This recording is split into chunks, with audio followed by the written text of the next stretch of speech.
नमस्कार भक्तजनों, आप सभी को आपके इस अपने YouTube चैनल में हार्दिक स्वागत है। आज हम इस वीडियो में जो सुनेंगे बैसाख मास शुक्ल पक्ष की एकादशी व्रत की कथा, जिसे मोहिनी एकादशी भी कहते हैं। साथ ही जानेंगे व्रत का महत्व और पूजा करने की विधि। तो आप लोगों से अनुरोध है कि कृपया कर इस वीडियो में अंत तक बने रहे और पूरे ध्यान और भक्ति भाव से इस कथा को सुनें, ताकि कथा के श्रवण से मिलने वाले शुभ पुण्य फल की प्राप्ति हो। तो आइए विघ्नहर्ता गणेश का नाम लेकर इस कथा को सुनते हैं। धर्मराज युधिष्ठिर कहने लगे कि हे श्री कृष्ण, बैसाख मास की शुक्ल पक्ष की एकादशी का क्या नाम है तथा इसकी कथा क्या है? इस व्रत की क्या विधि है? यह सब विस्तार पूर्वक बतलाइए। श्री कृष्ण कहने लगे कि हे धर्मराज, मैं आपसे एक कथा कहता हूँ, जिसे महर्षि वशिष्ठ श्री ने रामचंद्र जी से कही थी।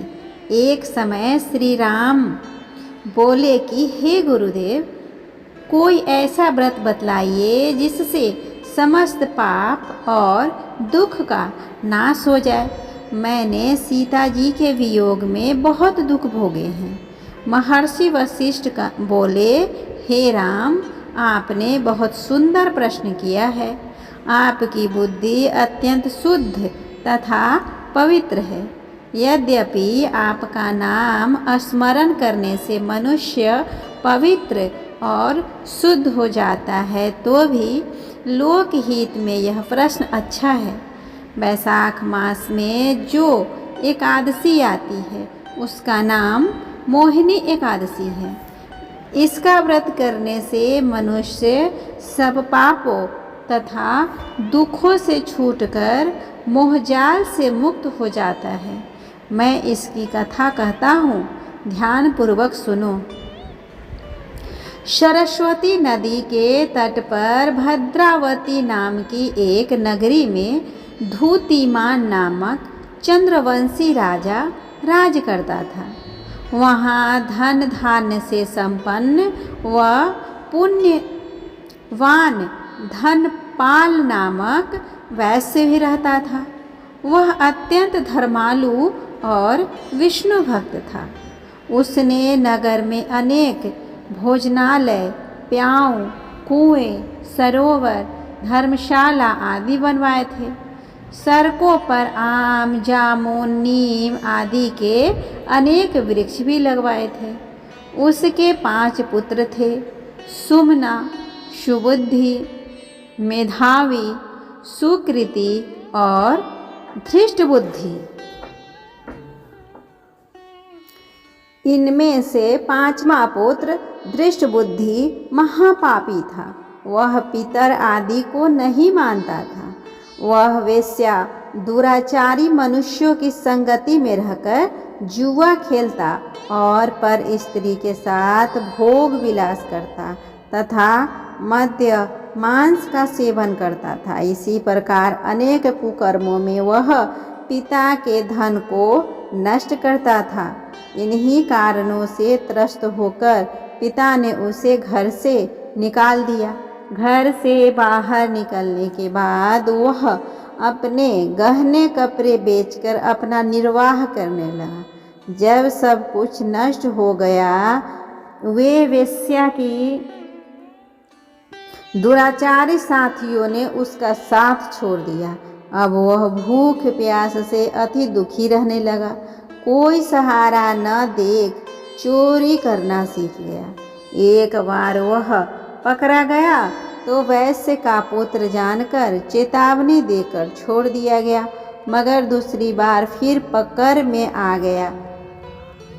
राजाज्ञा से इस बार उसे कारागार में डाल दिया गया। कारागार में उसे अत्यंत दुख दिए गए। बाद में राजा ने उसे नगरी से निकल जाने को कहा। वह नगरी से निकल वन में चला गया। वहाँ वन्य पशु पक्षियों को मारकर खाने लगा। कुछ समय पश्चात वह बहेलिया बन गया और धनुष बाण लेकर पशु पक्षियों को मार मार कर खाने लगा। एक दिन भूख प्यास से व्यथित होकर वह खाने की तलाश में घूमता हुआ कौंडिल्य ऋषि के आश्रम में पहुंच गया। वह उस समय वैशाख मास था और ऋषि गंगा स्नान कर आ रहे थे।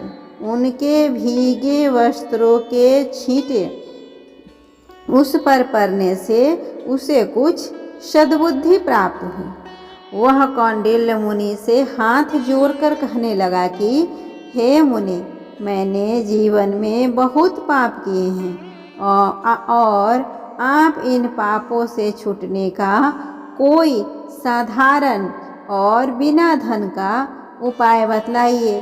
उसके दीन वचन सुनकर मुनि ने प्रसन्न होकर कहा कि तुम वैशाख शुक्ल की मोहिनी नामक एकादशी का व्रत करो, जिससे समस्त पाप नष्ट हो जाएंगे।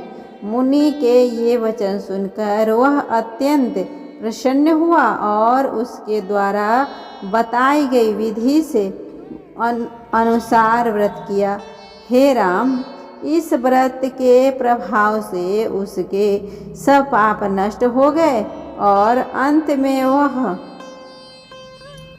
गरुड़ पर बैठकर विष्णु लोक को गया।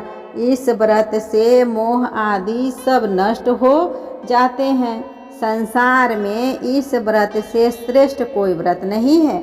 इसके महात्म को पढ़ने से अथवा सुनने से 1000 गोदान का फल प्राप्त होता है।